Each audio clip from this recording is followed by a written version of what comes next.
Welcome back to Join Our Town. Next, we're hearing the voices of some of the people CAM Ministry is serving. I met Cam around 4 years ago when I first became homeless. This is recently because of my illnesses, family tragedy, death in the family. I was having problems because I'm on Social Security, and they cut my check, and I couldn't get my electric bill paid. And I needed help, and fast, because you know CPS don't play. I came to CAM first for food and clothing for myself and for my son. I believe it was during the winter months, and so it was mainly to try to get him a winter coat and to get him clothing because we didn't have a vehicle. I remember the winter was cold and we definitely needed to bundle up. My husband had a liver transplant 12 years ago. That's when I first heard of CAM. We used to have our own business and he fell ill and his health has declined since then.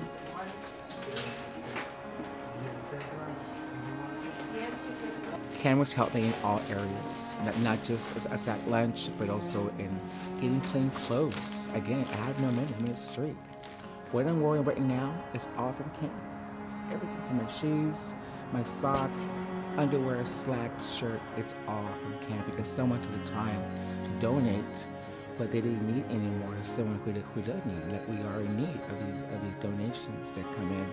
They put money on my electric bill, which helped me a lot because I didn't get my lights disconnected.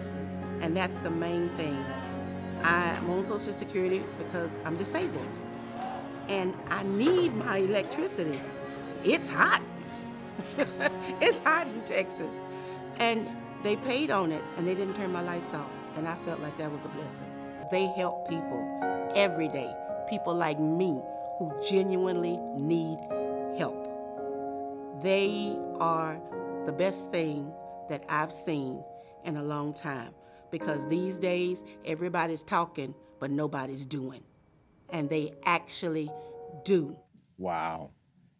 I know what you do here isn't easy, but it must feel really good to hear testimonies like that and know that you have the opportunity to come in here and do it again the next day. Yes. And really keep you going and keep you excited and motivated about what you're doing. Absolutely. There's a lot of joy here, even though we're dealing with people's situations that often your average person doesn't realize occurs in our community, the type of poverty, the type of crisis, sorrow. Christ's love just shines through, and it's just such a blessing. And often our clients remind us how powerful God can be in your life. So none of this happens without a lot of people helping you out, I'm sure, right? I think you told me that there's 30 or 40 volunteers, I guess, on a daily basis. Absolutely. And I'm sure you've got a lot of community partnerships as well. Is that correct? Yes, we have a little over 80 churches that formally support us, probably 20 or 30 more that sort of informally support us.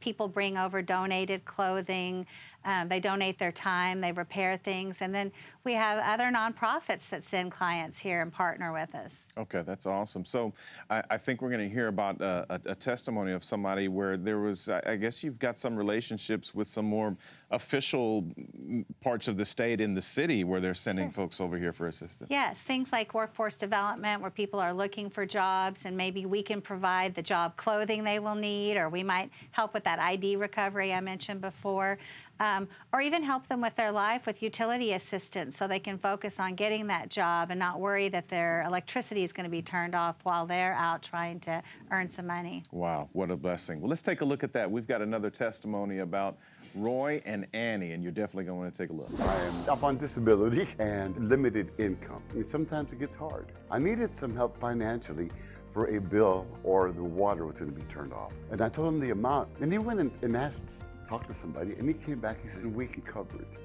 It gave me such joy. We got food, we got clothes, we got a lot more than we expected to know.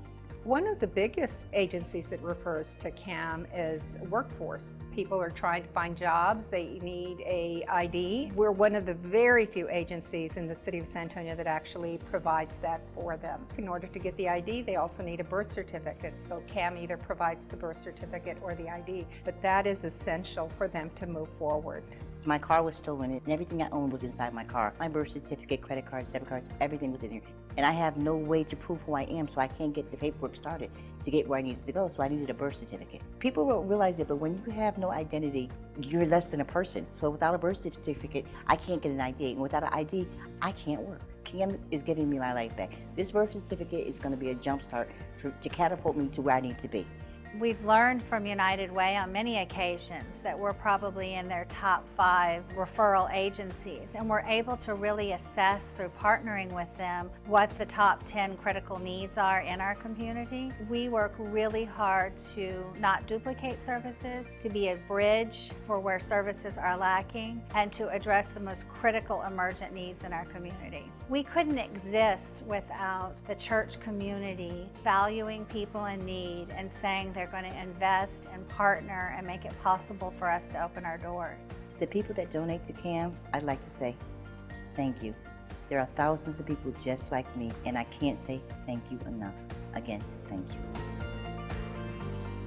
What a blessing that is. Wow. So I can imagine we've heard stories about where we're ministering to people and we feel like we're coming in to help people every day, and we end up getting ministered to ourselves whenever we're supposed to be the ministers. I can imagine that probably happens here. It does. I was just thinking about this sweet little old lady that I was helping down the stairs the other day, and I looked down at her feet and she was wearing house shoes, and her feet looked just swollen and torn up and in pain, and I thought about that, how awful it must be to walk around and be in that kind of pain. And then I said, so how are you doing today? Because we say that even though I think, what a dumb question. Yeah. And then she said, I'm just so blessed. And I just thought, wow, she's blessed. She's so happy to be here and that we're serving her. And if she can say, I'm so blessed, you know, how blessed are we all? It really brings to light our problems. It does. What a blessing that is. So listen, it's been such a pleasure being here with you today. You're doing such an amazing work, and thank you for allowing us to come in as the operation continues to roll.